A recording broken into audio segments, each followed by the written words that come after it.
Hey there. I'd like to invite you to join in my new free 3-part soul-centered business training called You Are the Medicine.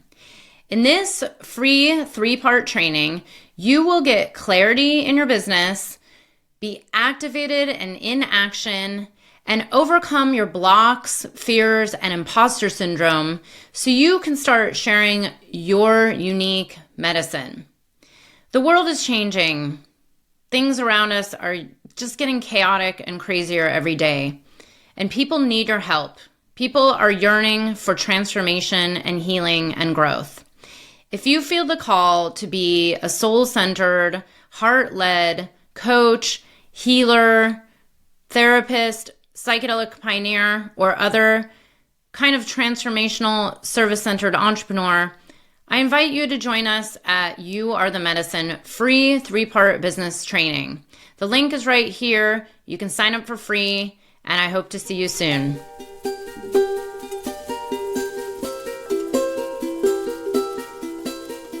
The psychedelic revolution is here. If you want to integrate your visionary experiences into your purpose, get clear on your entrepreneurial path, and help people while you do what you love, then this podcast is for you. Welcome to The Psychedelic Entrepreneur, Medicine for These Times. I'm your host, Beth Weinstein. I'm a spiritual business coach, 3-time entrepreneur, and a lifelong student of psychedelics and sacred plant medicines. You carry your own unique medicine, and your medicine is what we need for these times. This podcast will help you to share your medicine so you can create transformation in the world. Listen in on conversations with psychedelic leaders, changemakers, and conscious entrepreneurs who are living proof that a better world is possible when you follow your heart and live in alignment with your soul. Hey everybody here. I am here with Shannon Willis, who's, full disclosure, one of my current mastermind clients, and she agreed to be a candidate for the live coaching session. And we're going to go deep into whatever it is she's stuck with. And I hope you'll get something out of just listening to this and see what's possible for you. So Shannon was just starting to tell me about something she was stuck on. And I said, okay, let's just start recording this because that'll be juicy and good. Yeah. So Shannon, tell me, what was it that you were saying about feeling stuck but not being able to articulate it? Yeah. So, hey, Beth. Hey, everybody. And then we'll tell a little about you and maybe at the end then. Yeah, sure. Or maybe it'll actually probably come through in some of the conversation that we have. But so what I was just saying is here we are months into the program, and that you have asked us numerous times, Beth, to come to our calls and let you know if we're stuck with something so we can work through things, right? And so what was just coming through in our conversation is that there have been a number of times that I have felt like I'm stuck, but I don't even know how to articulate what that stuckness is. It just feels like something is a little off. We have assignments, we have explorations that we're doing, and every time I do it, I just go, I'm doing this, I'm working on this, but something isn't quite clicking, right? And I don't even know how to say what it is. And I will say that probably 1 or 2 months ago, I was really inspired by one of the other people in the group who posted in our group, in our group page. And she said, oh my God, I just had a huge aha. I just broke through some stuckness. She said, all this time I was working on, concept A of what I thought my business was supposed to be and what I was building up around it. And then suddenly I realized, wait a minute, that's not actually what my business really was. It's actually this other thing. And only by going through the process of feeling stuck, did I get to the point where I realized, oh, I'm stuck because that's not it. And something else just blew through, and that is actually it. You see? So the process of feeling stuck, as uncomfortable as it was, actually was the thing that shot her through that block into what actually is her thing that she wants to work on. So I was really inspired by that. And I had a sense in me that this is also true for me. I just went, I feel that stuckness too, that it's just not quite right. Like where I am is not exactly where I'm meant to be just yet. And so what I was saying is, as I was considering this call and really just leaning into, well, what are my blocks right now? And I was doing some journaling on that, and I was doing some exercises on that. And it totally happened to me. Like, boom, something came through, and I realized like what I've been working on this whole time is not it. And on the one hand, that was an amazing, liberating feeling, because I went, aha, I know what is it. I know what is it, which I'll share with you about this shift in understanding. But then what was behind that was, okay, so what's stopping me now?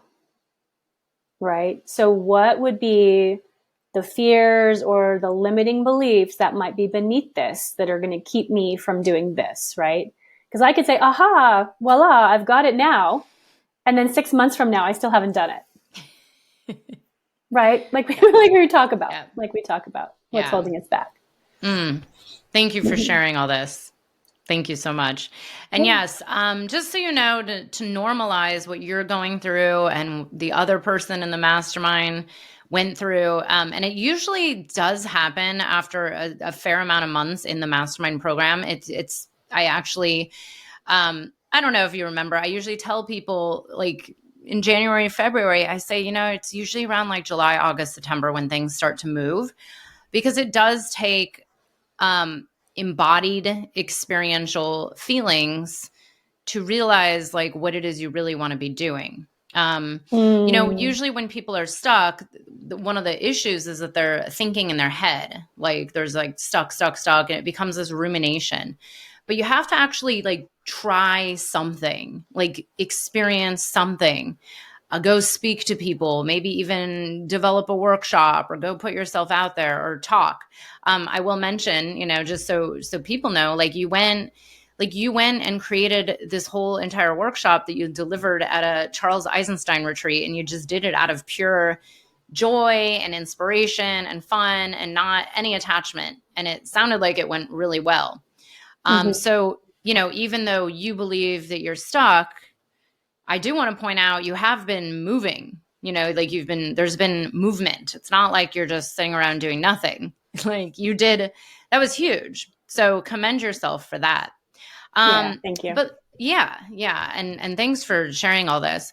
But let me ask, what came through when you were doing these exercises? And I will say one of them was this kind of fear exercise that I gave.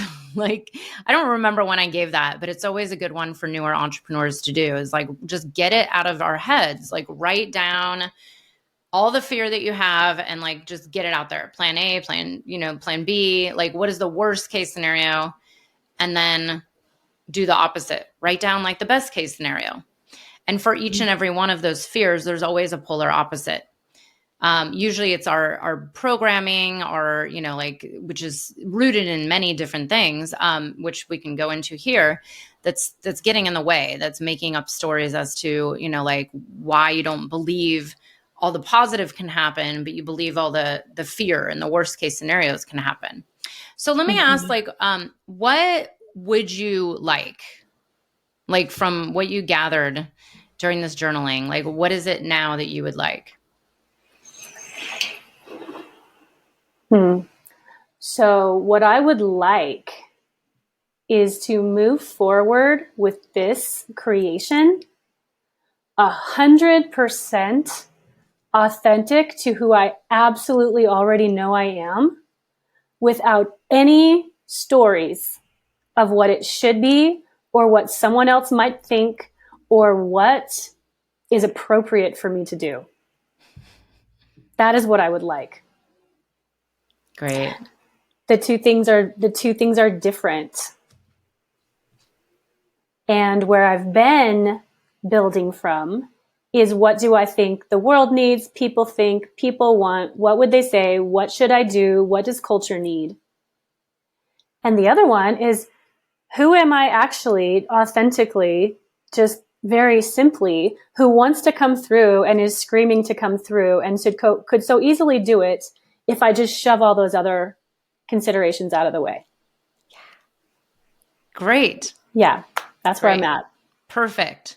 Thank you for sharing. And this excites me because there's and we'll probably touch on it in this, but there's a little history here of, what you should be doing, what you shouldn't be doing, who are you to do that. But let me ask, what is this, don't worry if you're not 100% clear, but what is this idea of this authentic offer that came to you, or kind of the direction?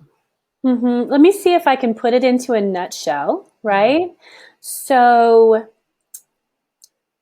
the nuttiest, the smallest nutshell of it is that what I feel I am here to do in my own life, and so then what I think the work actually is for me to share, is related to what I was just saying, which is to realize that we are inside of the box of programming, of culture, of what we should do and who we should be, which keeps us very small, keeps us in desks and jobs and all kinds of things that limit us. And I've spent my whole life either being out of the box or fighting to be out of the box or falling back into the box and getting myself out of the box again. And when I am my most excited and most passionate is when I'm talking about that itself. Like, get yourself out of the box. The world needs you to not be part of in the meat grinder. The world needs you to not be a part of the machine, right? And your heart and soul and spirit also need that. And the planet needs that, right? And that is what I think is my work to do. So just to tell you, the other side of that is where I've been focusing on, and what I've been thinking that my work is to do is actually to help share and support people through the process I took, right? So the process I took, which is through various avenues. It's through different kinds of schooling. It's through activism. It's through spiritual study, tons and tons of spiritual study. And so I've been thinking, well, I need to talk to people about learning and education and activism and deprogramming and spiritual study. But the breakthrough for me was, no, what I really just want to talk about is be you. That's what I needed to be me. But that's not what I'm here to teach. What I'm here to teach is how do you be you? And I had a download. It was like a download of who are my heroes. And the heroes that I have in general are people who were just them. It's like Henry David Thoreau and, Jack Kerouac and Joseph Campbell telling everybody to follow your bliss. And it's all these, there's a whole line of them, right? And they're all people who are Gandhi and Martin Luther King. They're march to the beat of your own drummer, right? Don't let anybody else drum for you. And that has always been the spark that sparks me. And I heard stories coming in immediately yeah, but those are all men. Yeah, but those are all people from the past. Yeah, those are all people that, if you go out and say that your hero is Joseph Campbell and Henry David Thoreau, people are going to be where's the women? Where's the BIPOC? Where's the modern stuff? So I started noticing all these stories about not even letting my heroes be my heroes. Not even let marching by the beat of my own drummer, not even letting that be my good enough. Mm-hmm. Right. Wow. So, so just to set that aside, so that's really, or just to tie a short bow in it there, that's really what came through to me today was I've already done this. And there's a quote that I love that I have said to people for years and years when I was I used to do nonviolent activist training. And my favorite module when we did the activist training was self-nonviolence. It was be nonviolent to yourself. And I always started that quote off with this quote. It says, don't ask what the world needs. Ask what makes you come alive and go do that. Because what the world needs is people who've come alive. Right? So, and that's Howard Thurman, who said that, civil rights activist, right? So that's what I want to teach is like, stop asking what the world needs. And I'm telling myself that because here I am sitting like, oh, I'm going to make a program. What does the world need? I'm not even following my advice. Ask what makes me come alive. And I'm going to go do that, right? And trust that when I do that, that I'm serving the world in the way that I'm meant to do. Amazing. Thank you for sharing. This is so good. And just to point out, as a business coach and, other coaches and maybe therapists can see this a lot too, but I see this constantly and it's kind of just makes sense, but you will always be sharing the medicine of what you went through. And very often transformational entrepreneurs, especially in their first few years, are only like a step ahead of what they're here to share. Like on this level, like you are actually going through the process of what you want to be teaching, and you've been going through it, and you've even done all these, activist trainings on it, but now it's kind of like this next level. And it's part of, to me, this is the initiation. It's like you go through this so you can then better serve, because it's like, oh God, I had to really be pushed to that edge of feeling like I need to do this or this or this for, the wrong reasons, which by the way, are not bad reasons. Like, what does the world need? But you've seen this. I have that pyramid that shows it's all about the balance of us, other, mission. And the mission is really still you, because it's like, every human has their why, their mission. And really in the end, the top of that balanced pyramid is you. Like, what is it you really want to bring to the world? What is it that makes you alive? So let me ask, if you were helping people get out of the box and be themselves, and, you mentioned authenticity, what would having that do for you?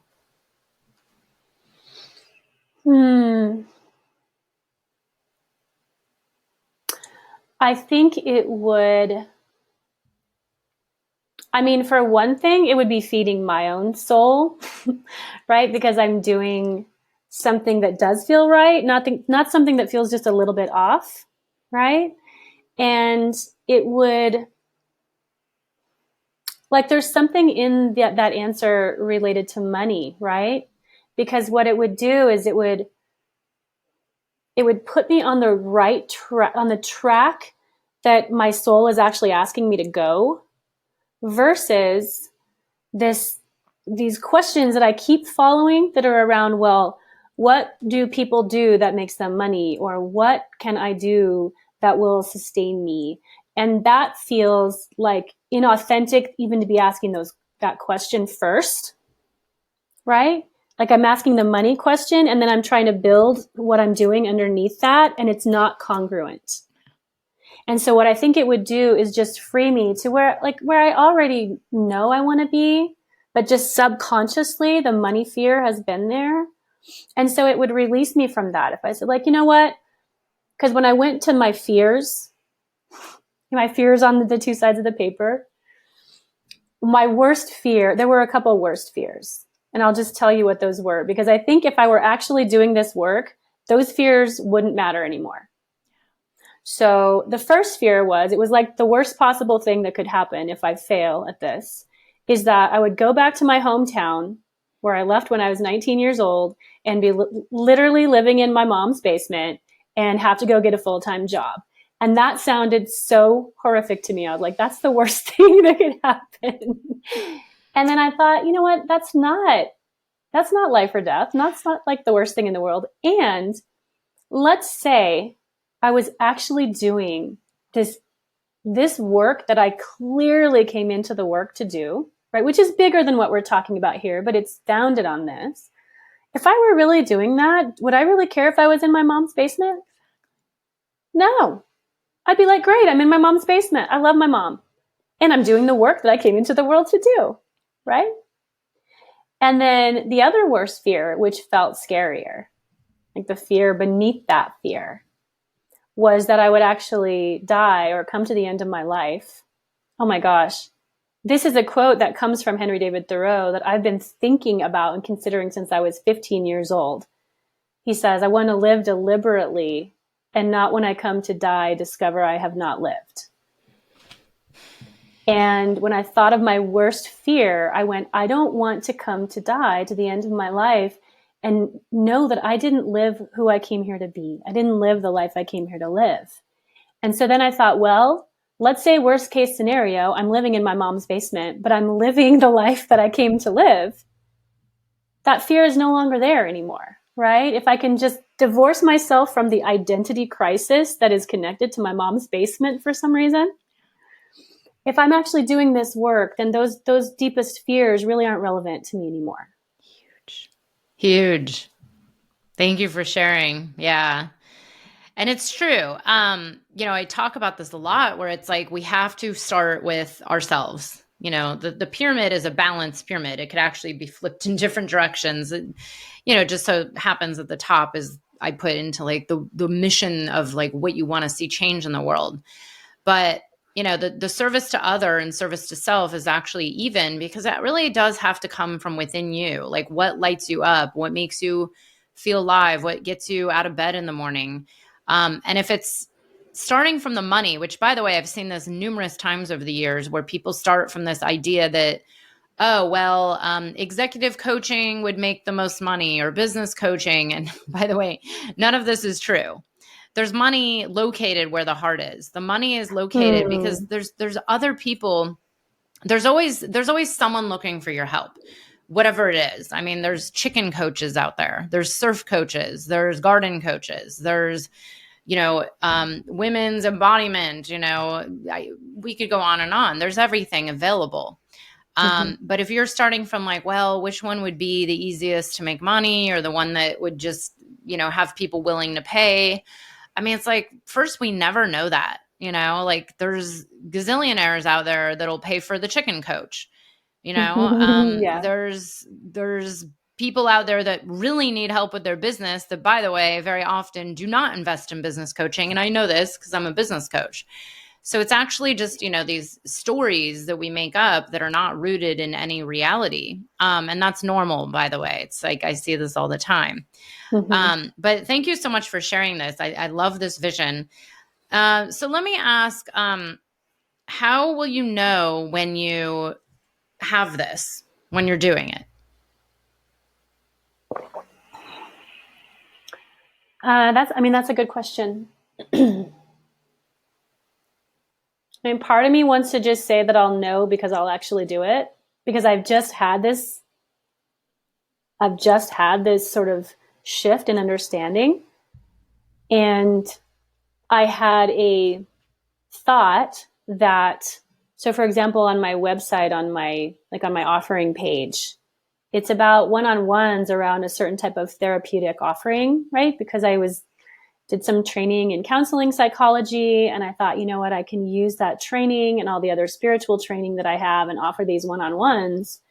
And then after I had this sort of shift, I just went, no, forget that page. I'm going to change that whole page. That whole page is going to be, don't ask what the world needs, ask what makes you come alive, right? To just rewrite that whole thing. And just, rebranding is not exactly the word, but I just feel like it's right there waiting for me to just stop saying I'm doing that and start saying I'm doing this, honestly.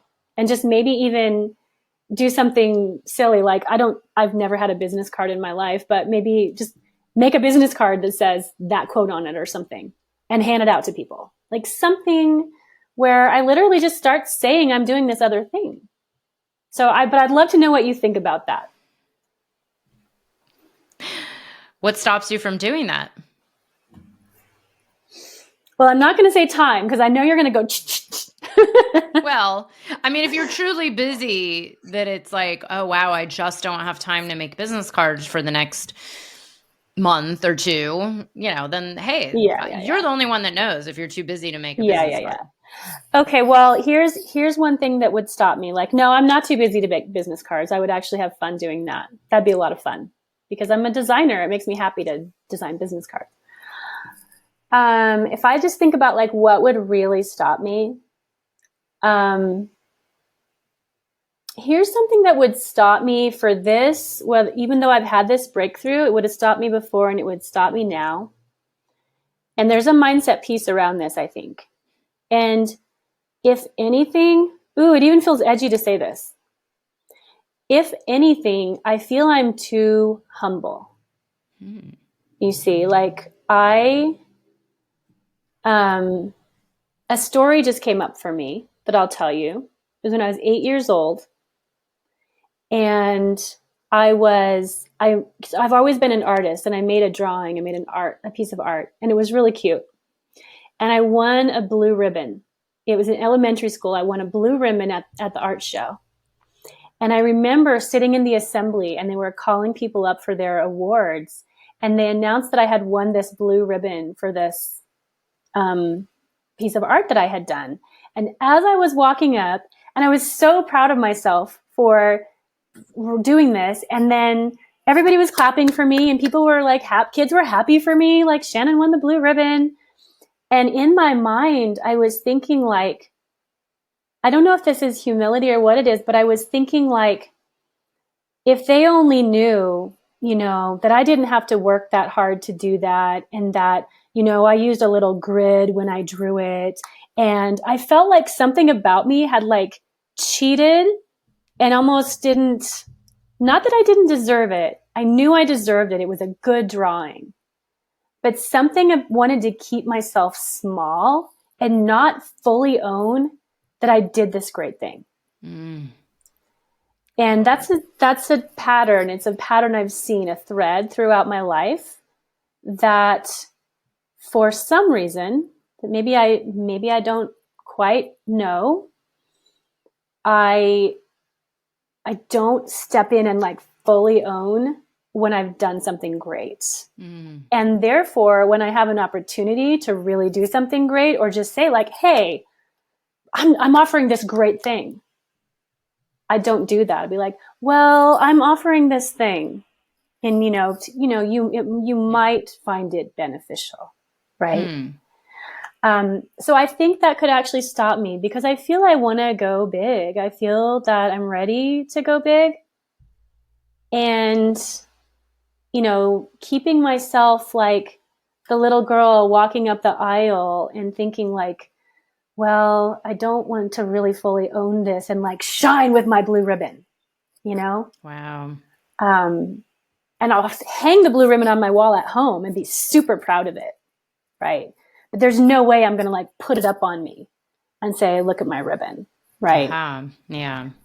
So curious what that awakes in you. Yeah, this is great. Let's dig into this a little, because there's definitely something here that's very juicy. And wow, what great realizations. Thank you so much for sharing those.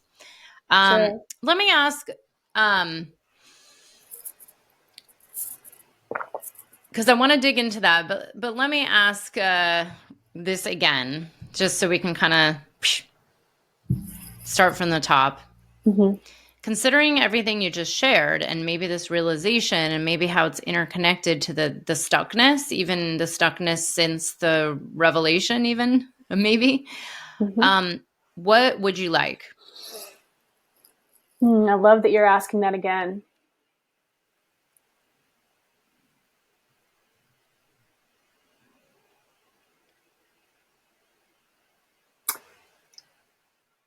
I would like to break through that box. And I mean, I truly want to be free. And I want to lead or guide other people to freedom. Great. Let me ask, what does break through the box mean to you? Like, break through the box how?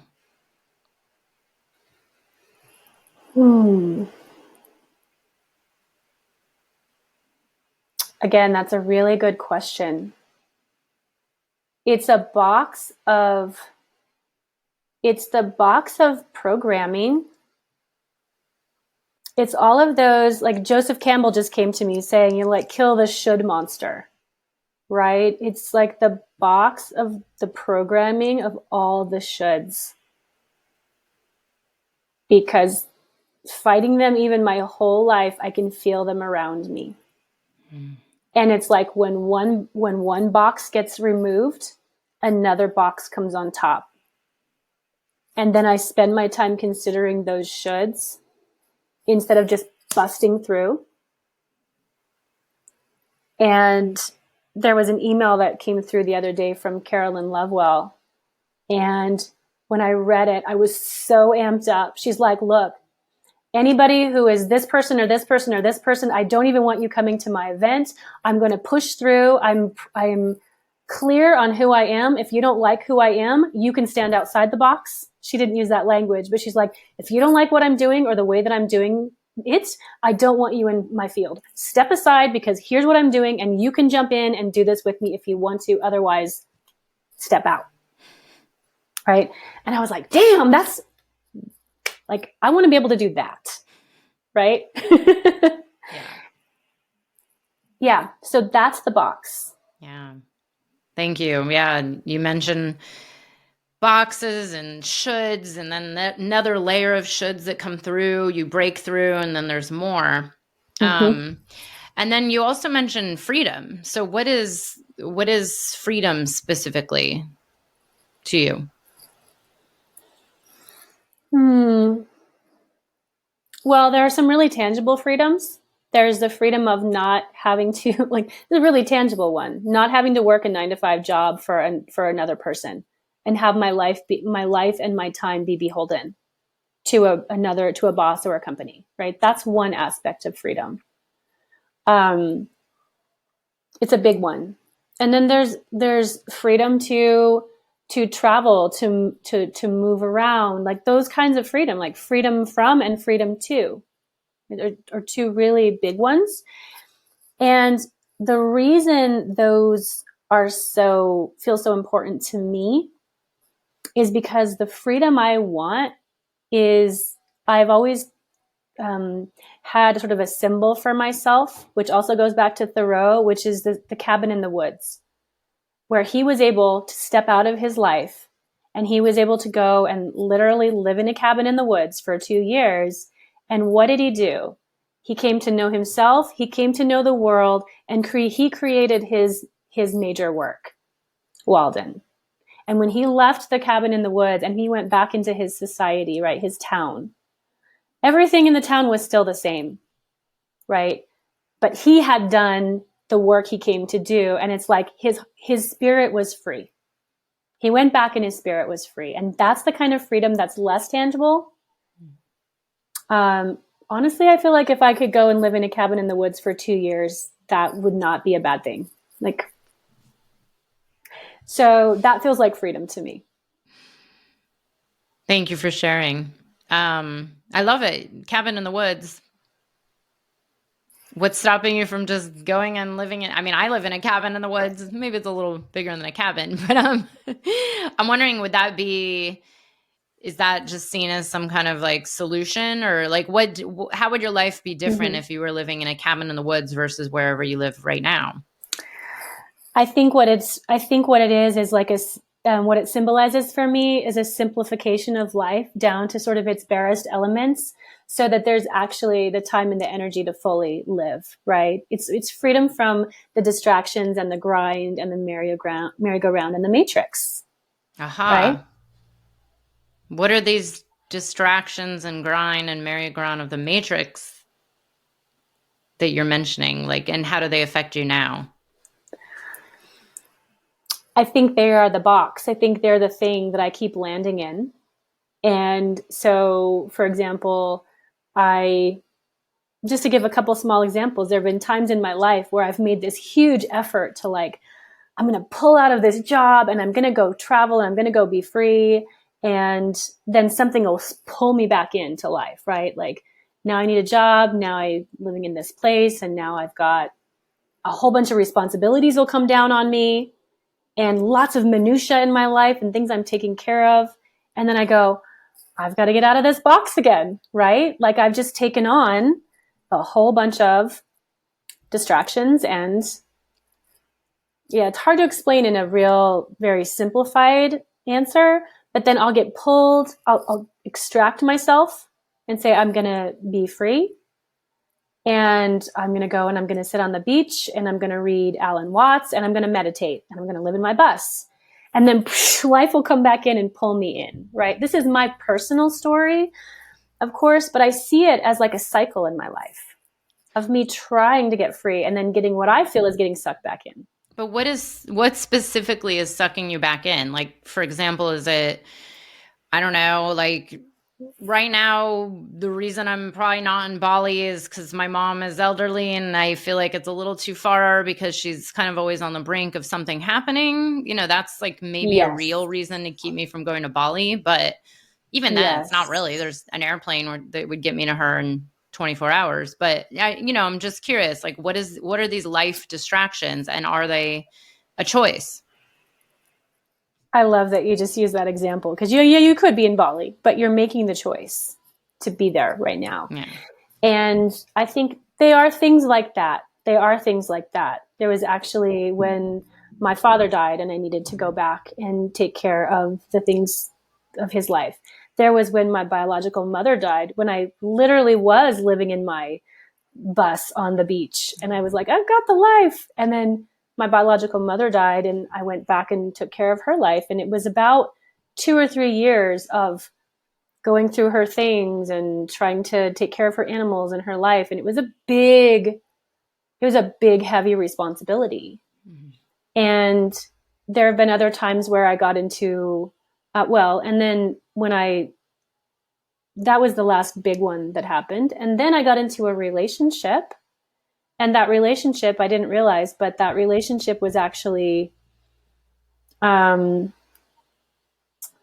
was really holding myself into the box thinking that I needed to have financial security. And I'm not even sure that really came from me. I feel like that story may have actually come from him. Accommodating him this idea of financial security. And there have been other relationships where I've sort of landed in this relationship and been held there. So it's just been a number of things. And I think that's why this feels so good right now, because I can see that pattern. I can see the shift that I'm making. And right now, there's no death. There's no responsibility of someone's life that I need to go back and honor right now. Knock on wood, thank God. There's no job. There's nothing stopping me right now from going and living in the cabin in the woods. There's nothing stopping me. And maybe not the first time in my life, but one of the first times in my life where I could say, like, what's really stopping you? Because if there's anything stopping you, it's only you. Like, if there's anything stopping me, it's only me right now.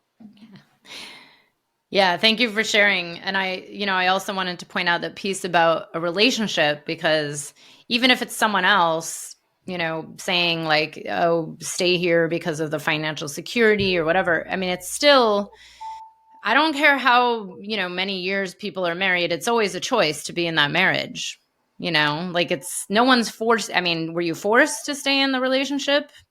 No, absolutely not. No, of course it was my choice. Yeah. Yeah. No, there's no forcing. It's all been my choice. That's why.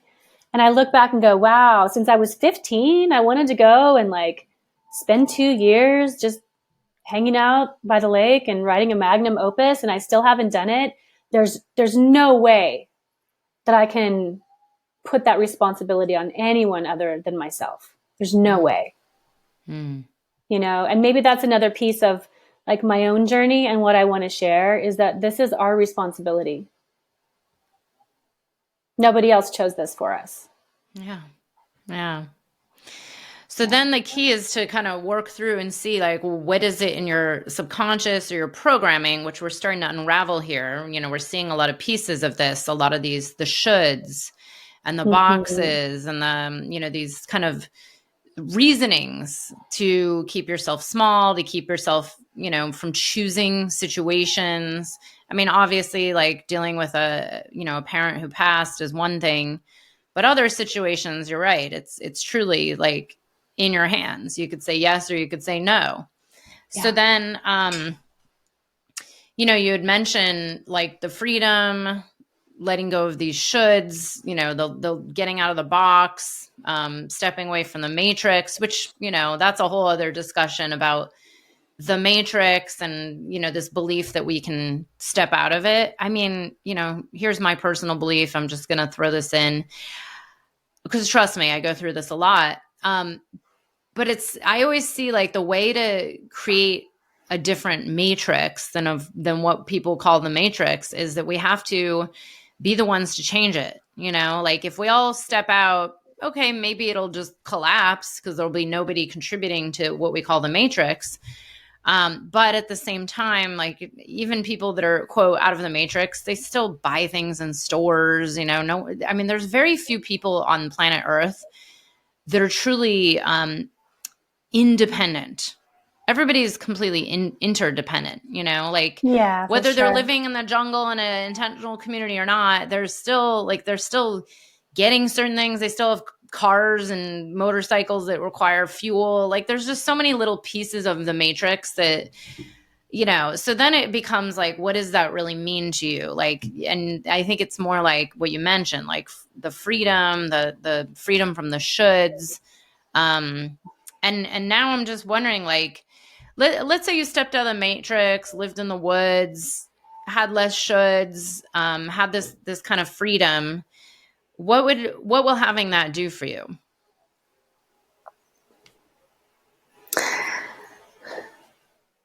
Well, the answer that came to me is that it's kind of like that 5 whys exercise when you go, why this, why this, why this, right? I think what it would give me is peace. I think that's what it would do for me. And that may not be accurate, might not actually give me peace, but I have a sense that there's something that is kind of mine to do in this world. And that in order for me to do it, I need to be willing to drop the shoulds and the fears. And it doesn't matter if it's a cabin in the woods, but like I need to actually devote myself to what the things my soul has been calling me to do all my life. And that if I do that, it doesn't have to be 2 years in a cabin, but if I do that, there's like a peace in the flow. A peace in the flow. Like I have a quote right here. It's a Lao Tzu quote I think it's from the Tao Te Ching. Those who flow as life flows know they need no other force. So it's like that. It's like I'd be flowing like my life flows. And there's peace in that. Not peace like the rest of my life is going to be peaceful and I'm never going to have any ups and downs. But a peace in being in the flow of my own river, and the peace of like, marching to my own drummer, that feels like peace to me. Mm. And I think that's what I'm really wanting. Mm. Beautiful. Thank you for sharing. Yeah. Let me ask, how will you know when you have this peace and flow of life in your own river?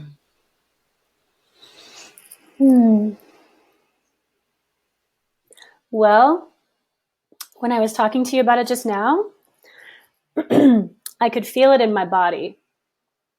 I could feel what that feels like.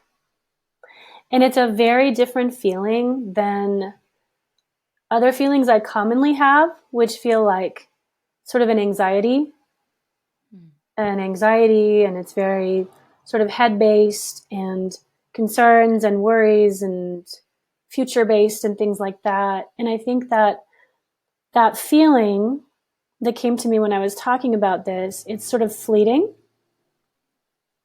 But what if I actually were living with that feeling all the time? It's like Gay Hendricks, in the Genius Zone, when he says, like, what if you're living in your Genius Zone 25% of the time, or 50% or 75%? He's like, what if you were living in your Genius Zone 90% of the time? Right? What would that feel like? It's that you're in your flow of your life. So it's not perfection, but what would it feel like? It would feel like me being in that flow feeling. Maybe 90% of the time is too much to ask, but like, maybe not. Right? It's an embodied feeling. It's like I drop right back in to my heart. I'm breathing. I feel that it's like I'm a painter, right? And I am a painter. And when I paint, I can get into that space where it feels timeless. And I feel that I and my paints and the paper and everything are sort of one. They're one. And there is no concern or, that sort of anxious intellectual cranking, right, isn't going on because there's a different intelligence at work there. That's what that feels like, like living with that different intelligence at work. Beautiful. Thanks for sharing. Yeah. So let me ask, like, how will having this flow in your life, the peace, everything you just described just now, like, how would this affect important people or other aspects of your life? I mean, I think it actually comes back full circle to that if I actually do that I'm showing up in a way that's authentic to me, and that actually nurtures everything else around me more authentically. Right? Yeah,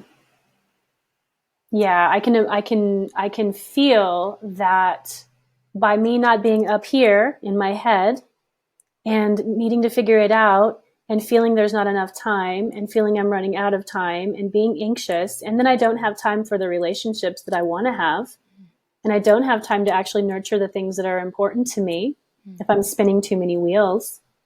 And so to actually be living from that place of flow and peace would just make me a better everything, right? Not just being at peace in myself, but a better friend and sister and daughter and, all the things I am. Yeah, I can see. And it would also make other people happy, around me. Be like, Shannon is happy. Shannon's like finally doing her thing. My mom's told me 100 times, why don't you just go get cabin and live in it? So people want to see people they love happy. Yeah. So I can see it affecting me and others in a really wonderful way. If I just give myself permission, I think that's right. Mindset there is a mindset block is that I think I need to give my own self permission, and maybe I'm waiting for something else to give me permission. Maybe I'm waiting for life to give me permission, or some guru to give me permission, or someone to tell me it's okay. Hold on. Thank you so much for sharing. Hold on. I've actually done this for clients before. Okay.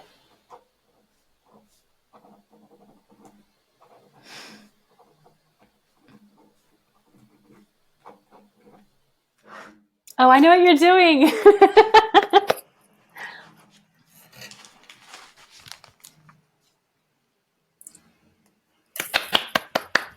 Signed by official business coach. Yes. Not a guru, sorry, but I do have there's a guru down the street somewhere, maybe at the Hare Krishna temple, and I'll have one of them sign it. And then I'll send it to you, and then now you can frame this, because now you have an official permission slip to go be yourself, do what you want. If you would really just mail that to me, I would be thrilled. I would put it right on my wall right here. Actually, maybe I'll make certificates this year.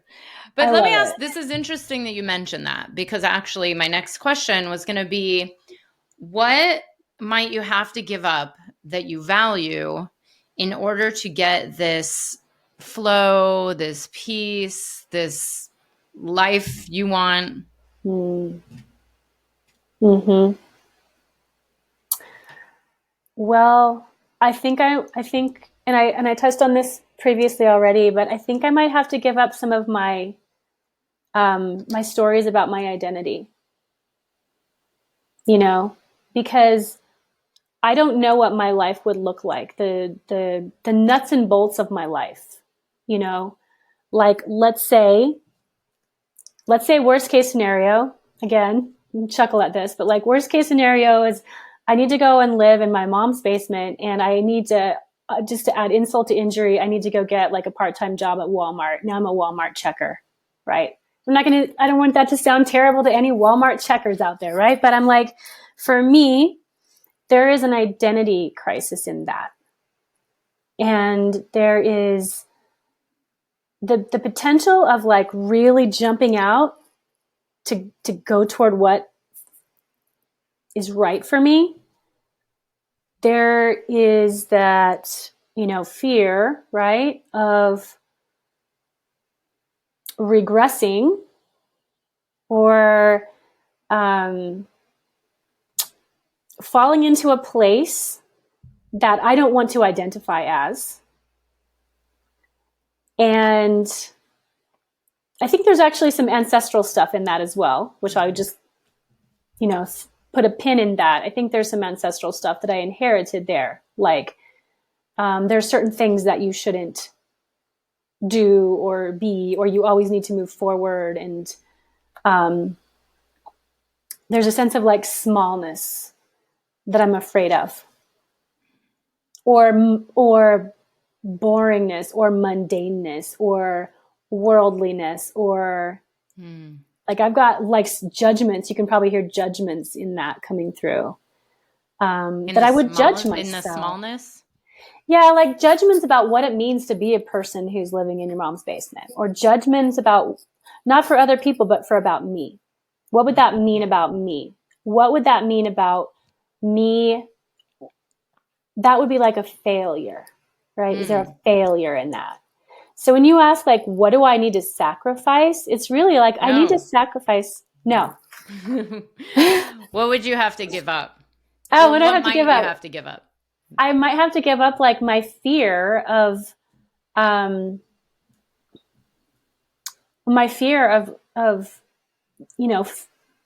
failing. Fear of failing. Yeah. Thanks for sharing. And, the one thing I want to point out that's very interesting in what you just said was you mentioned, fear of failing, but, being small, mundane, kind of the everyday life, living in a basement. But then, earlier you'd mentioned that you keep yourself small. Touche. I mean, did you, I mean, it's interesting. This is where it gets really deep, but did you notice that connection? I mean, I was aware of the connection, but I'm noticing it more since you pointed it out. And it actually reminds me of the reading that I had from the astrological reading that I had earlier in the year that you hooked us up with. And that reading really spoke to this. It spoke to there being like a need for unveiling authenticity. Like that was the big story of the reading, was unveiling authenticity and even being an authenticity activist, right? And I know I was reading back at that and I was like, oh, I'm still there, right? And part of that is, it was funny, he called it the pinup girl. He didn't call it the pinup girl, but the symbol that came through the reading was the pinup girl. And it was like you let yourself shine, like you let yourself be out there, right? In order to do this work, you let yourself be out there. There can't be any keeping small, right?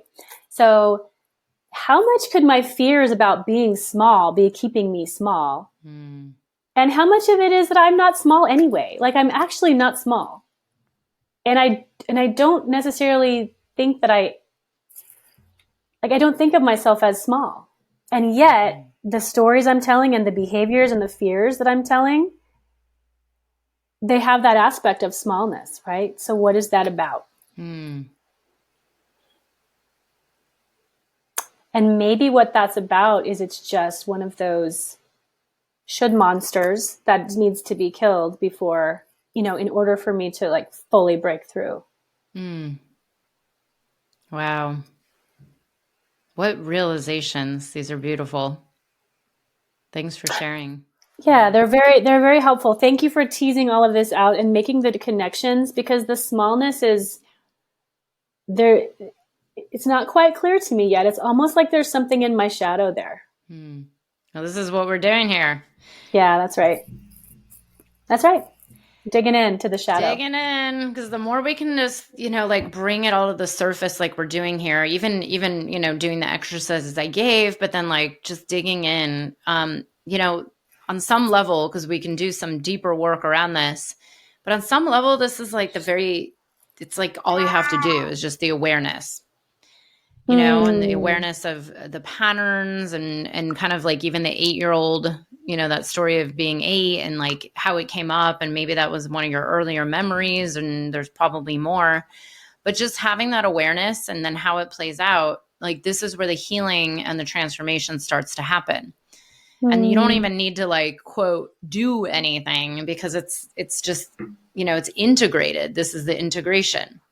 But let me ask one more time. What would you like?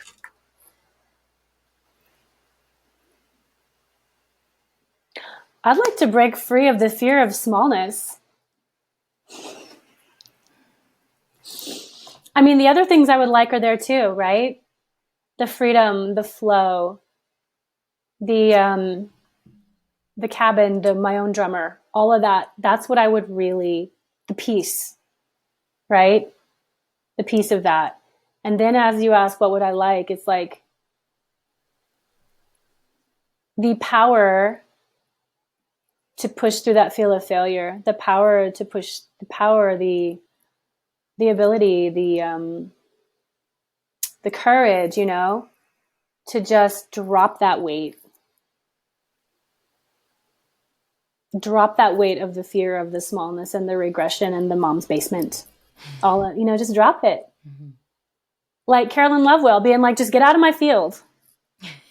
I got work to do. And that is another part of the freedom. Beautiful. So drop the fear of the smallness that's keeping you small. Yeah, drop the fear of the smallness that's keeping me afraid to jump. Because I'm afraid I'm going to land in a place of smallness. Jump how? Like jump. Well, I need to make a big leap soon because since my job ended and my relationship ended, I've been in a place of, it's kind of been like a bardo that I've been in for a bit where I'm not quite sure. I'm in a holding pattern and I need to make a big leap. And I've been like in that breath, like just waiting to go like, which direction do I jump? Because I can't stay right here. It's not like things are needing to move. And so which direction do I jump? And that jump can be in a direction of, it can be, based in fear or lack or confusion, or that jump can just be like, I'm clear and I'm free and I'm going for what I really know I want. Right? And the one jump doesn't even feel like a jump. It just feels like I kind of sink into a pool. Like sink into something. But the other one feels like really a jump. It feels like really being like a rocket taking off. And I want to be that rocket. And the fears around money and the fears around, possibly, losing my home, right? Which is very real. It's a very real, this has been my home for years. And it's very possible that I'm going to lose it. And so it's also like a super trust that if I really jump, I'm not going to fall through the ground. I'm not going to fall through the earth, right? Like if I really jump and it's what's meant for me, I'm going to land. I'm going to land on my feet. And I always have before. It's a good one to keep in mind. Yeah. Thanks for sharing. Let me ask, what would happen if 2 years go by, or maybe 3 or 4, and you still haven't jumped?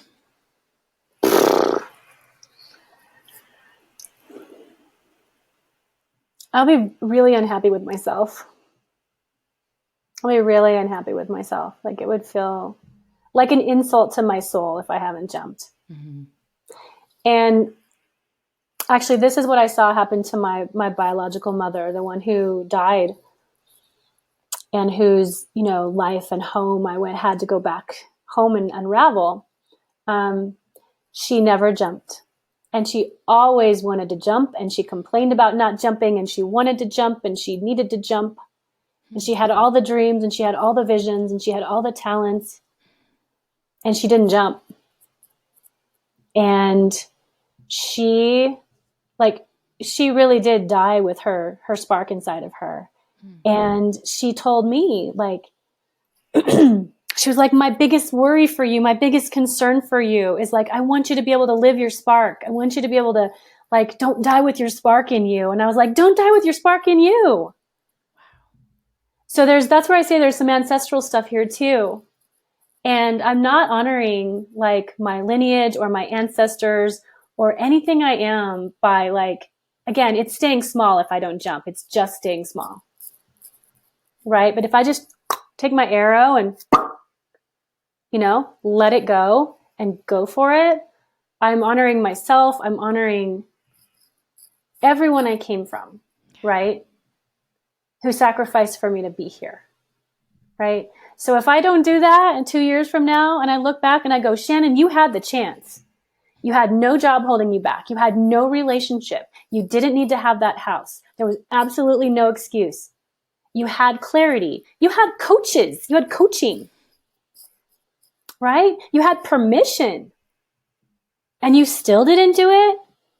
There's no excuse on God's green earth that is good enough to excuse that.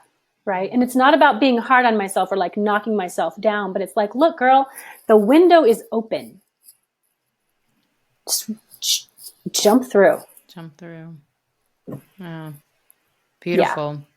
Yeah. And you mentioned this house. Is it that, because this is also where I say to people, it's okay, if you don't jump, is the house still going to be there? Because it's if you do jump, the house is there, and if you don't jump, the house is there. So you're kind of putting yourself in this lose-lose situation where it's well, if you jump, you might lose the house, but if you don't jump, you might also lose the house, right? Such a good call, Beth. It's such a good call. You're absolutely right. If I don't jump, I'm still, might lose the house, right? So the house shouldn't really just shouldn't even be in the consideration, right? But if I do jump, what I will gain is I'll gain the world. I'll just gain the world. There's so much. There's also self-respect in that too. Mm. If I do jump, I've jumped a lot of times before, and I've never regretted when I've jumped. Never, And I've gotten really comfortable in this life here. It's the most comfortable I've ever been, even through the hardships. Right? And so how much of that is that comfort holding me? I'm oh, but the house. Right? But what if I truly just jumped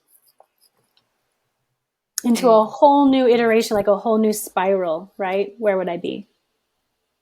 Yeah. Yeah, thanks for sharing. And I just find it fascinating because that was going to be one of my questions is has there ever been a time where you've jumped and been scared, but it turned out okay. You didn't die, right? Mm-hmm.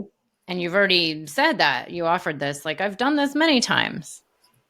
I have. I've done it many times, and I was Indiana Jones, right? I'm just going to cut everything and I'm just going to jump across the crevasse, right?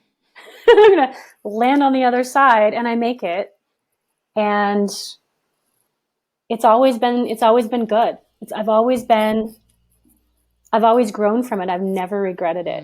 Even a couple times I've kind of fallen, even the times I've fallen, I don't regret those either. Yeah. Right. But what I will regret is 2 years from now if I didn't jump. I'm wondering how this situation you're in today is different than the past jumps. Oh gosh, you know what? I think maybe I don't have something to jump to. It's when you said that, because all the times I've jumped in the past, it's like I'm going there and I make a jump, right? And maybe I make it, or maybe I don't, or maybe I grab on by my fingertips. But right now, and for the past, ever since we've been, even before the mastermind, I've been like standing on the edge and feeling like I'm going to need to jump, but I can't see where I'm going. And that is different for me. You were always able to see how things would go when you jumped previously, or how it would turn out? No, I wasn't able to see how they would go, but I'd be like, you know what? I'm going to buy this plane ticket and I'm going to go to this place. Mm-hmm. Or I'm going to be, like when I got my bus and I said, I'm going to go and, okay, so like when I moved to Guatemala, I just decided I'm going to move to Guatemala, and I just moved there, right? And some of it was awesome and some of it was disastrous, but I moved there, mm-hmm. right? It's like I had a ticket to ride, and then like I'm going to go into this relationship, or I'm going to go back to school, or I'm going to go to,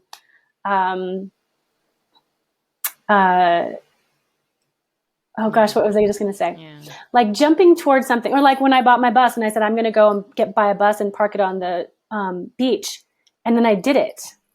So I had, you know what? Maybe it is. Maybe it's the cabin in the woods. And it doesn't have to actually be a physical cabin in the woods. It's what it represents. Yeah. It's what it represents. Maybe it's really a matter, because I did that, like the arrow pointing.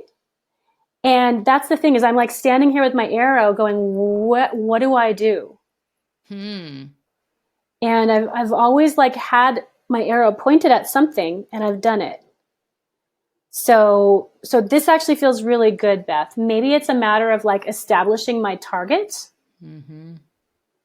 So that I have something to leap to, right? Because I'm not trying to be Wile E. Coyote and I leap and then I just stop in midair because I didn't know what I was doing. And he always lives too. He does live, even when he crashes. He totally does. A million lives, eternal. I know, when the rock falls on him, right? And then he's back in the next cartoon. But I think this actually feels really good to me, because I think this might be the missing piece. Because I'm not a person who's afraid to leap, even in my comfort. But I do need to know where I'm leaping. Like I do need to like at least be leaping in a direction, right? And so what is that? What is the direction I'm leaping? And maybe that's my next question. Maybe that's my next exploration. Yeah, and I think here's the thing. We can come up with any direction. It's always good to have a visual. I've talked about this in the mastermind. It's like, we seek clarity because that's our mind's way of trying to feel safe. Like, okay, I'm clear on where I'm going next. But in the truth of life as a human being, we literally never know what's going to happen in the next moment. It's very hard to come to terms with that. But that's like the real, like, that's not a woo-woo concept. That's actually like the truth. So the more we can come to terms with like, well, okay, we don't know how things are going to turn out in 5 minutes or 10 minutes or whatever, but we can come up with something either symbolic or real or just something tangible. And this is why I always suggest like, okay, come up with like, the next thing, like the workshop, what would be fun, what would light you up, like what's alive for you now. Because really in the end, like we can try to seek clarity, but then that can cause another loop where people just get stuck. But, this is why I like that visual of the cabin in the woods. It's like, well, what does that represent for you? And how could this be connected back to what it is these epiphanies about what it is you'd like to bring out there? And maybe, instead of focusing on like this huge picture, it's like, well, what's alive for you right now? Like, what would be fun to bring out there? What would be fun to do? And that's where it's like the next visual of where to get to. And then it's kind of like, and, I talk about, you've heard me talk about this, I'm sure, in the mastermind, like the following the golden nuggets. It's not necessarily about like, okay, I want to make $1 million by this date, and then this is my backwards plan. I mean, there are some people that do that. It's not really my thing, because it's usually coming at it from the wrong place. And usually when people do that, it's like, well, the universe will point you in the direction you need to get to live your life of fullness, happiness, most alive. But if you're just focusing on a number, that's like for a different business coach. That's not my style. Right. But if you're focusing in on like the life that you want, the happiness that you bring to yourself and others around you, the what you believe in, that's like this, the arrow pointing, and you can kind of visualize that and put it together with the cabin in the woods. By the way, since you're an artist, what I would suggest is like maybe paint something of like the cabin in the woods, and like not what it looks like and where it is, but like maybe even put some words in, like what is it that helps like represent what that means to you, like that lifestyle, like the overall life. But I also wanted to ask, back to one more time with all of this, what would you like?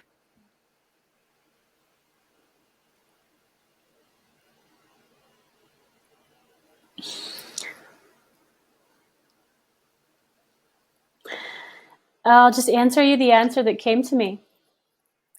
Like, I really want to be a student all my life, and like not be working a job, and to be a student of life. And then I want that to be that student of life, and to have that be my offering to the world. What stops you? Okay, so stop right now. Bring your eyes back to where they were. When you first went up to look, you went like this, like over that way. Yeah. Mm-hmm. Hold your eyes there. Okay. Kind of up and to the left a little bit. And when I said, what stops you, that's where your eyes went. Mm-hmm. I want you to just feel, is there any image that shows up when you keep your eyes there? Yeah, I mean, what came to me right when I popped my eyes up there, and the words and what came was like, you said, what stops you? And the answer was like, everything we were just talking about. Right? Okay, keep your eyes there. Everything we were just talking about. Mm-hmm. Whose voice is that? It is. It's a voice of it's like a voice of habit. It's my voice, but it's like an exasperated voice of habit. Exasperated voice of habit. Yeah, it's like a story I'm tired of telling. And it's a story you're tired of telling to myself. Okay. And what story, how does that story go? It goes that I can't do this thing because XYZ. Insert reason. Do you know one of the XYZ reasons?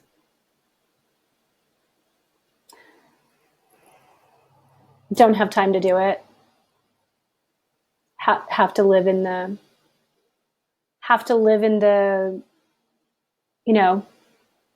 job and bills and money and the reality of life.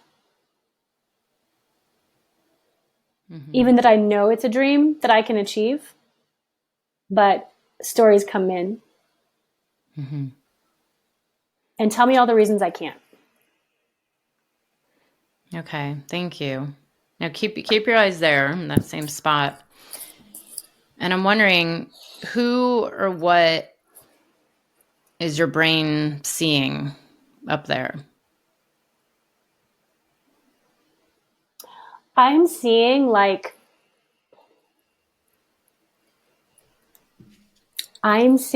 a garbled jumbled sort of web of old stories and ideas that they're still like, I'm seeing them right there out there, but I'm recognizing that those are like still in me. Like it's a web that's in me. It's got me. Are you seeing you when you're saying that, or are you just seeing this kind of like web? Yeah, I'm just seeing the web. Like it's not even me. That's interesting. Is the web in color or black and white? It's it's black and white. Yeah, it's just kind of a web. It's just kind of a web. It's like gray, and all tied up. Okay, great, thanks.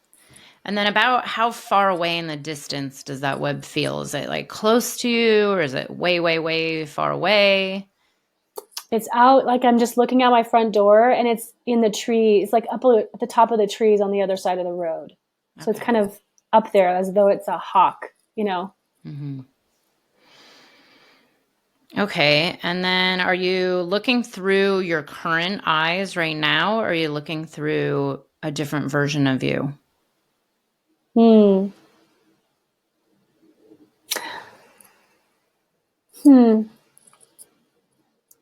mean, it feels like both, because I'm looking at my current eyes and I can see this clearly, but it also feels like a different version of me that needs to be able to be separate from it to be able to see it.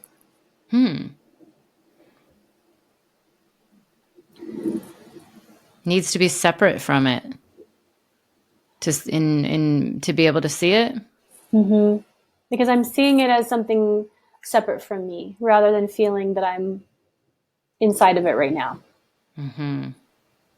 Yeah. Okay, this web you're seeing as something separate from you. And you mention it's not yours. Whose web does this belong to? Like, whose is this?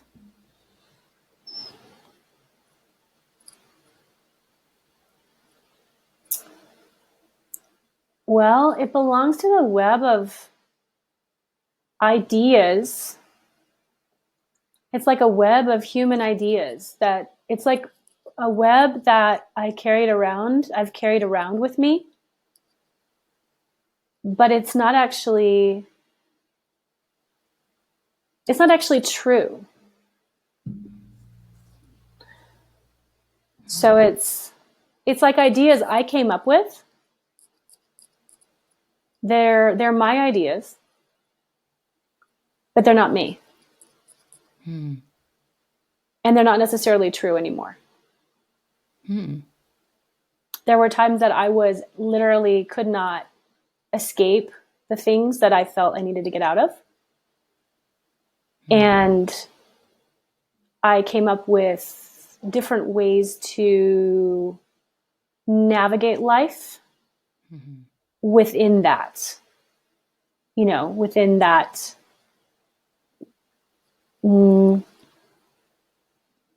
whatever difficult situation I had to navigate, right? I figured out ways to do that, like intelligently.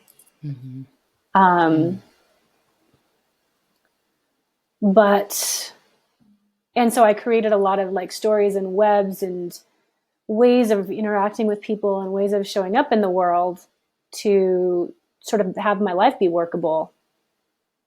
But I'm so much more free now. Like I don't need those things anymore that I needed when I was 8 or 12, or 15 or whatever.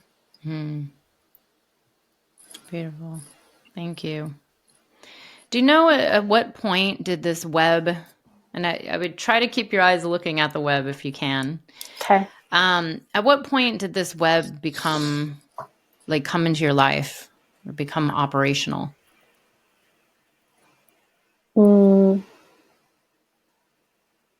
I mean, certainly sometime in elementary school. Yeah. Yeah, it's like a web. It's like a web that I will figure it out with my intellect. I will figure it out with my intellect. Mm-hmm. Is that what the web, that was kind of the statement of the web, or? Yeah, apparently it is. Mm-hmm. Yeah. Do you remember the first time you said that to yourself, or that the web said this, or that the web, Mm, like you could feel that statement appear? not necessarily a first time, but I do sort of see an image of being young, and I used to actually do, among lots of other things, I used to actually like test myself on things when I was young. Mm. Create. Used to actually spend time on like learning and taking tests around what I learned and my memory, and um, I felt like I feel being maybe like 8 or 9, Mm-hmm.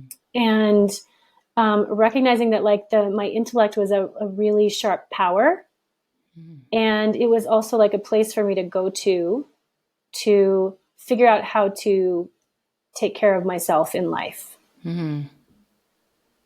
Wow. Figure out all the answers to problems, figure them out ahead of time, plan for what the right answer would be, all these kind of things, like really stimulated intellect.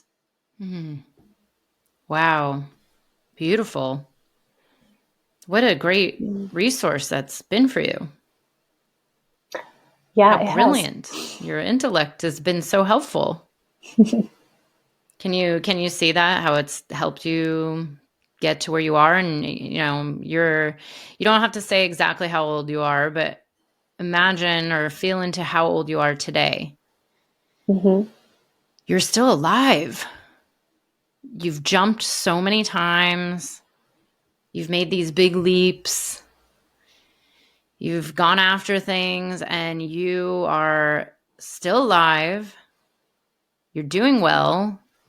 You're healthy. Look at how that intellect has served you. Yeah. And even that web and all its stories and everything it's said. Mm-hmm. It's done a great job of keeping you alive and protecting you. Yes, it has. I'm wondering, what do you know now that might be helpful for this web back then to know? Hmm. Well, I know the things that you said, just I know also what you just said, which is, you know, how like how incredible this intellect is, right? How helpful it has been in so many ways, and how it's like a superpower, right? And what I would like to say to that intellect is also that the intellect, just working as an intellect alone, can go different ways, right? It can go astray. Like, it's done a lot of amazing things, mostly amazing positive things. And it's also kind of gone like renegade. I'd be like, intellect, I see you've actually gone renegade. And you have also made a lot of like structures and beliefs along the way that were really like crafty, and scrappy. And they're now sort of holding, um, they're actually undermining like the real sharp, beautiful, bright intellect that you are. Mm-hmm. Right. Yeah.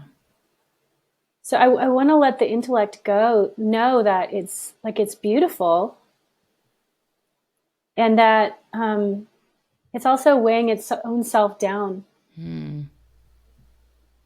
with those constructions that don't serve. Yeah. Wow. Thank you. Yeah. What would you like this kind of intellect web being? What would you like it to have more of? Hmm. Hmm. Well, what came to me is I wanted to have more confidence in its own self. That it doesn't need to hold on to anything. Like its power and beauty is in its the flashes of intellect, right? It's like lightning. It's powerful and it doesn't need to do anything to be safe. You know, um, it doesn't need to like hang anything onto itself to keep itself um, safe, grounded, attached, knowing what's going to happen. It's actually what's actually needed from it is to go ahead and let itself, be the lightning. Beautiful. Thank you. And that's something you can do is, start to build a relationship with this kind of web intellect thing. We can call it whatever we want, whatever resonates for you. But, safety is an interesting thing too. Does it know that it's safe right now, today, in the present moment?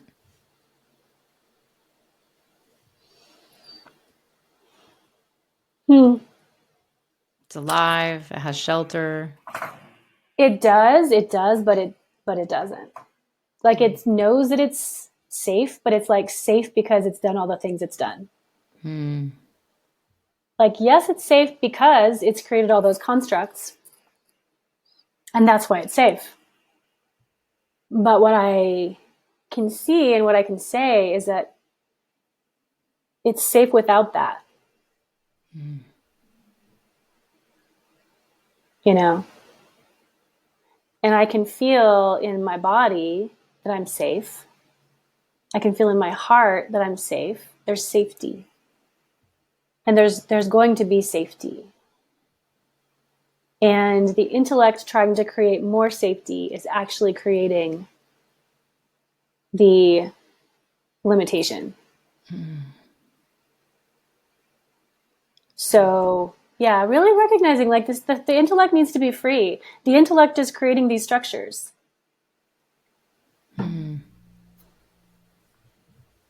Beautiful. Thank you. Yeah, and there's a lot. Okay, well, let's bring you back. So come back to your present state in your house, here in front of this camera today, and just know you can access this what you saw out there at any time. It's like building a relationship with this brilliant, helpful, amazing intellect that's kept you alive and safe and secure and healthy and well this whole time. And it has guided you to jump and leap and do big things across your life. And you've made it through each and every time. So that's something you can start to work with. But now I want to just bring you back into the future. Okay. In, let's say, like 6 months from now, 6 or 12 months, whichever resonates with you. You have this intellect that's come in and integrated in you, and you're so grateful it's helped you. But now it has more of this heart, this confidence, you really doing what you want to do, the cabin in the woods representation. How would it feel if, 6 months from now, this intellect was just kind of hanging out with you, but you were confident and it was like not in the way anymore? You were Mm-hmm. free.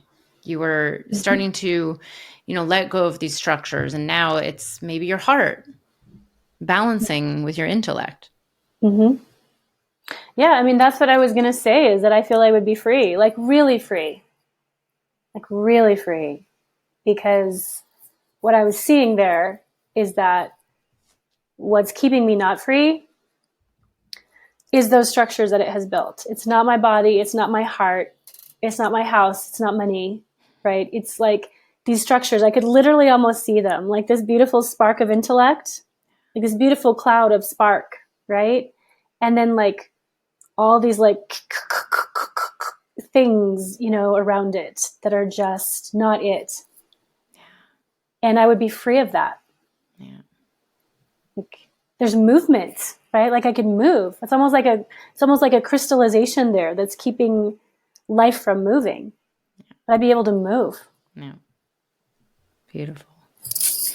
Yeah. And the key with this too is, with even the word free, it's really to integrate that part of yourself, because we don't want to get rid of it. It's been there since you were a kid, or maybe even longer. And who knows, the story of how long it's been there doesn't actually matter. What matters is now, like, integrating it into your being. And you can do however you work with it, but I personally like to work with visuals of, like, holding it like a baby, or a little like pet, or maybe painting it, but like working with it as this kind of it's this protector part of you that's been keeping you alive, and it's been great. It's been functioning very, very well. So thank God you've had this. And now it just wants to be seen more and heard more, and like paid attention to. And the more it's like right there, and it's like, oh, I'm not trying to get your attention with all these strategies that are getting in the way, and like protecting you, and holding you back and keeping you small. So it's coming out from like those hidden places, and now it's just right here in front of you. So now it doesn't need to claw for your attention. It's right there. So then you can just hold it, and you can say like, oh, okay, like, I'm going to hold you right here. You're going to take a nap, but you're going to be right here with me. And now it's like, that is the freedom, is the integration of this, because now it's not trying to get your attention. Now you have this space where you can move forward, where it's like, oh, okay, my intellect has served me well, but like now I'm going to try to, whatever it is, the heart, the truth, the confidence, what I really want, and all these strategies, which, by the way, there's a lot of pieces that came up during the session around, and they probably all lead back to like the intellect and maybe patterning. And usually there's so many layers always of like, family, it's interesting. Even your biological mom has some similar patterning. I mean, there's so much to it that, one session isn't going to tell us everything, but just bringing these up and like having the awarenesses of like the strategies, the patterns that have come in, and how they've affected things over and over and over. And there's nothing wrong with them. They're all great because they've kept you alive and well. That's the beauty of it, is like, wow, these strategies, like you probably wouldn't have made it without them. So now it's the integration, and then just the recognition. Like there's nothing to even do now other than just work with these realizations that have come up, and like just this is an opportunity to bring in more self-compassion, more love, like more holding yourself, and definitely not like beating up that part or these parts that have been really actually working for you. It's like, oh, thank you so much. I actually had a visual myself a few months ago of like a trophy case. It's like, oh, look at all these strategies that have kept me alive. Like I'm going to look at them every day and like honor them. But they're not like, oh, get away. They're like honored and welcome. But now, and it's like, now that you have them like here integrated, that will free up the space to then move forward. And, these little parts will creep in. They always do. But like now you have more of an awareness. And it's like, oh, okay, there's that part of me. And it's like now this true part of you, the depths of your heart is able to come out. and take a little more of these leaps and like shoot that arrow and, you know, visualize where it's going and like take the little steps and be okay doing it. Yeah. Mm-hmm. So that's, you know, that's, I mean, there's so much more we could do, but I don't want to keep this going too long. But how do you feel right now? Like in general, do you feel? I feel,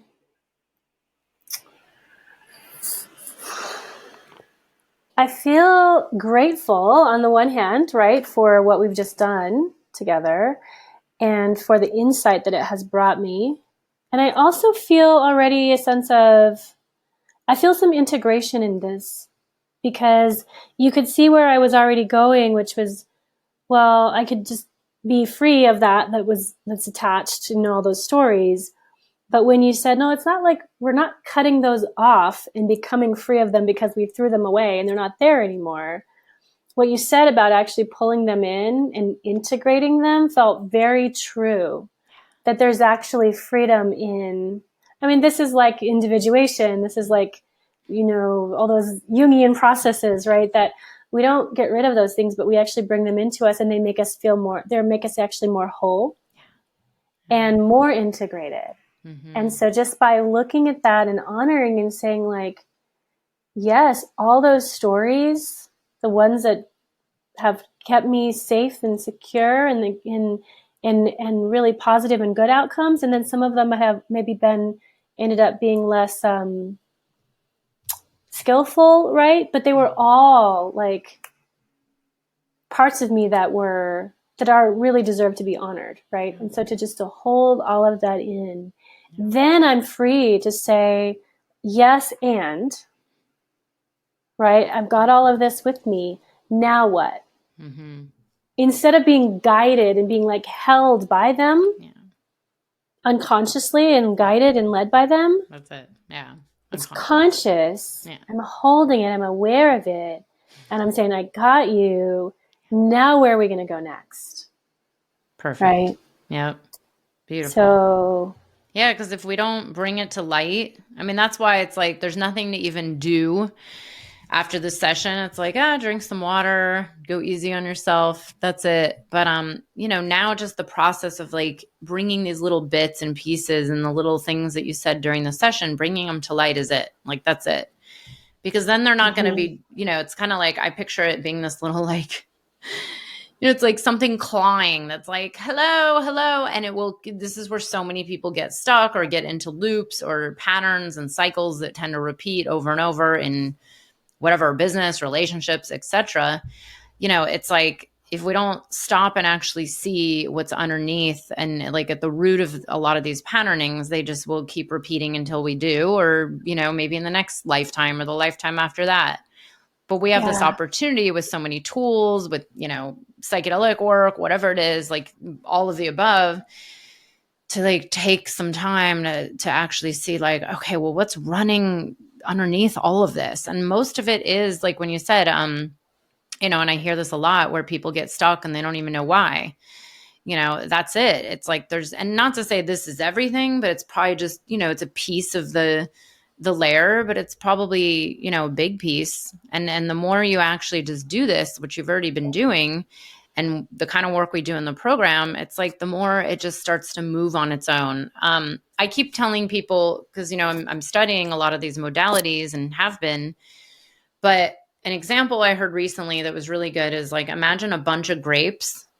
Like there's a whole bunch of grapes and they're all beautifully stacked, but then you pick one out and you take another out, you take another out, and they all kind of like shift a little bit, you know, and it's like they just move places and now there's like a different pathway.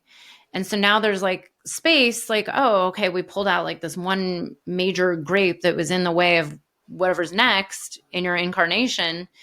And we're not getting rid of, we're just like, you know, taking that grape and eating it. You know, it's like integrating.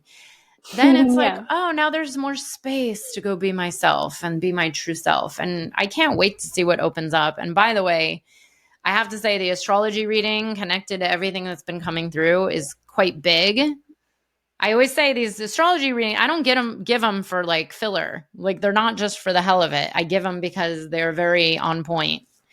And I love when this happens, when everybody realizes like, oh my God, this is the same as my reading. There you go. Yeah.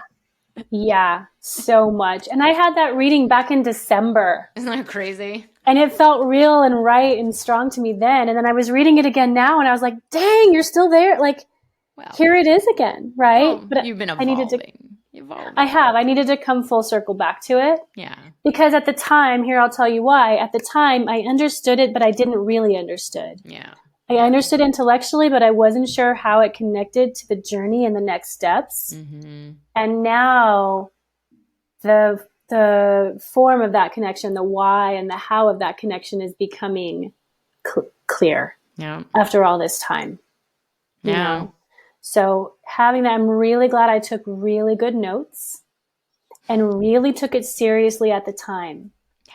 Because now I'm able to go back and make a very clear link. You know, mm-hmm. There's no loss of memory.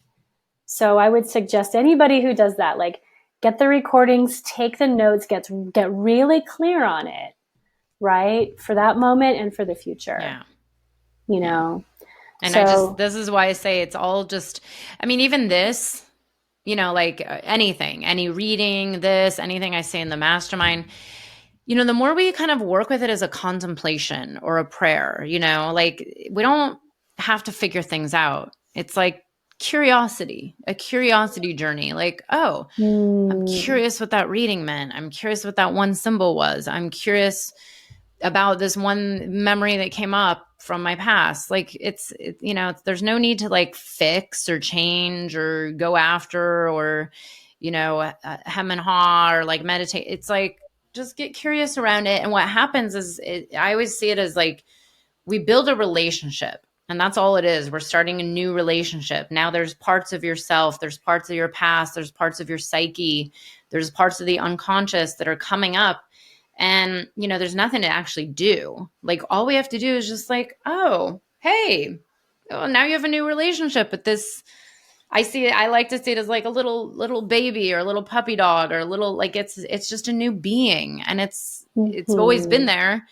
But now you have an awareness and all you have to do is like just start a relationship. Maybe, you know, feed it some food here and there and like pet it and love it and visit it. Don't forget about it. You know, it's like, what would you do if someone gave you a little puppy dog and now it's yours?